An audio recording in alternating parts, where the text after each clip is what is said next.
All right, today I'm in the studio with Chasen, and we're talking about how to help your friend who's thinking about suicide. Chasen, why is this such an important or meaningful topic for you? This is a really meaningful topic to me because when I was in high school, we had 3 kids commit suicide, and even one of those students was my junior high principal's son. And after that, we had a squad that was together, and we just started conversations with people, and we were able to have really hard conversations with people. And at a neighboring high school, there's even a lot of suicides. Yeah.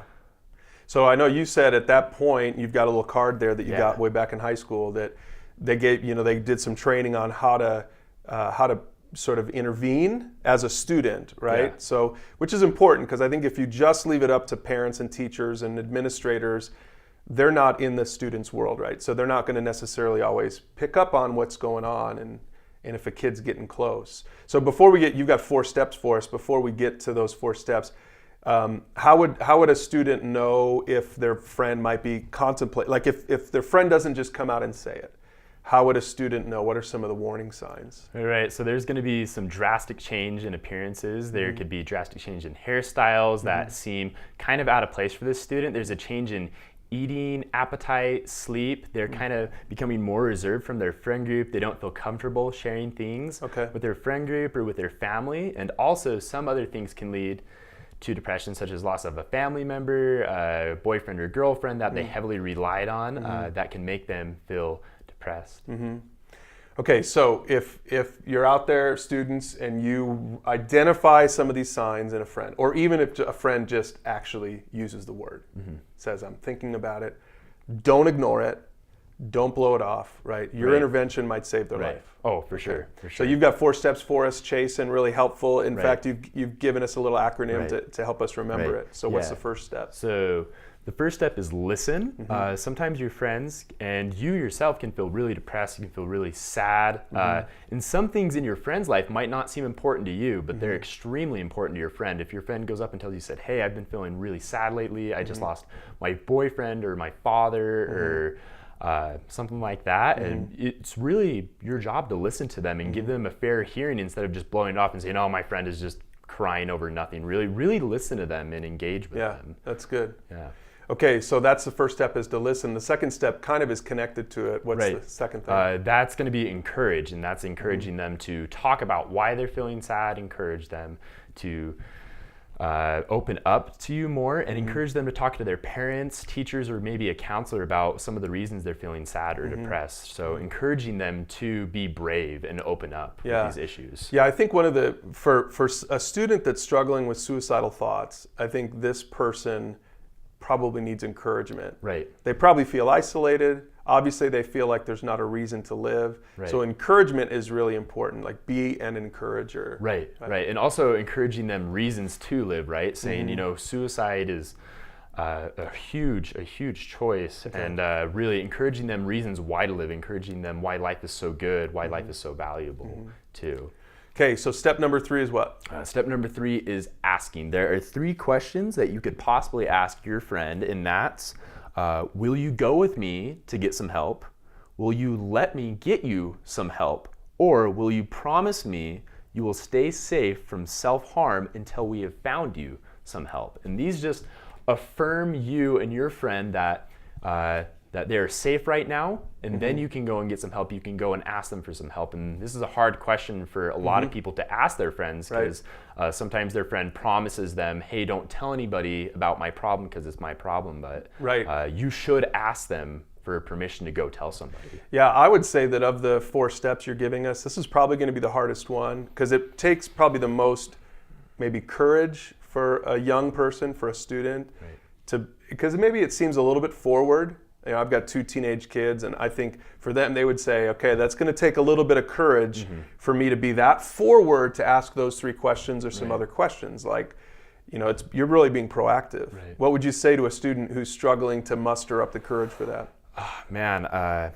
Gosh, I've had to ask some questions of that to some of my friends, and it was really nerve-wracking, but I think my love for my friends overpowered my fear of asking them. I realized how much I valued my friend's life and how much God valued my friend's life, that the fear really never came to mind. I mean, sure, it's a little awkward at first, but you're asking them about their life and how valuable is life. That's good. So, That's great. I think that's good. I like what you said. Your love for them overpowered your fear about asking them an awkward question. Right. That's good. Right. All right, last step number 4. What do you Step have? number 4 is going to be to notify, and that could be one of the easiest parts because asking is the huge step, but once you've asked, your friend has said yes, all you have to do is tell your parent, their parent, maybe your parent will tell their parent if parents are close, or tell a counselor or a teacher that, hey, you think something's going on in your friend's life and it needs to be addressed. So I think there's 2 ways to do this. The best case scenario is after you've asked, will you go with me to an adult who can help you? Right, and hopefully they come with you. They come with you. That's the best case scenario. So what would you tell a student who has a friend who won't go to an adult? What would you say then? Do they still notify? I would say they ask for permission to notify and then go and notify. If the student is really adamant that they don't want to come with, that they don't need to go talk to an adult, maybe give them resources where, such as a hotline, or say, okay, even if you don't want to go tell an adult, please know that I'm here and you can talk to me about this situation. But definitely ask for permission to go notify an adult. Yeah, so I think the big question then is if your friend is really considering suicide and doesn't give you permission to talk to an adult, that puts a student in a tough position. And I would say to that, as an adult, I would say to the student, you have to go. Right. Because just think of the alternative. You know, on the one side, I mean, weigh the pros and cons. The con is that your friend gets a little hurt that you didn't keep your word. Right. Or your friend loses their life. That's the other side. Which is terrible. Which is terrible, right? So you're going to feel, you'll recognize the wisdom of talking to an adult, even if that student doesn't give you permission, even if that friend doesn't give you permission.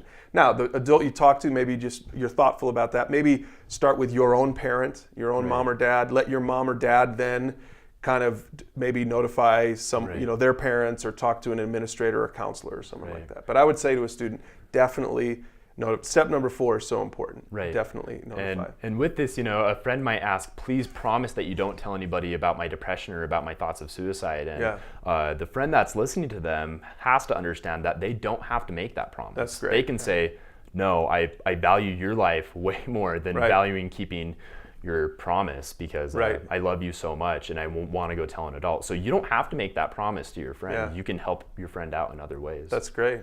That's great. And they'll probably still talk to you even if you don't promise. Oh, I'm sure. I'm sure. That's good. I'm sure of it. Okay, so let's just, you made a comment about how someone in this place who's contemplating suicide, they consider it a solution to their problem. Let's end with that, the statement you made was so interesting. Right, so a lot of kids think that suicide, because they won't have any emotions after that, they won't have any sensations, that it's just a really great solution to their problem. But what they don't realize is that suicide is a permanent solution to a temporary problem. And it's not worth it. Yeah, it's not worth it. It doesn't justify it. All right, well, we'll put some questions down below so that you can talk about this with your family, with your group, or with your mentor. And if you have a friend who's in this place, who's struggling with suicidal thoughts, make sure to follow these 4 steps and help that person out. We'll see you in the next video.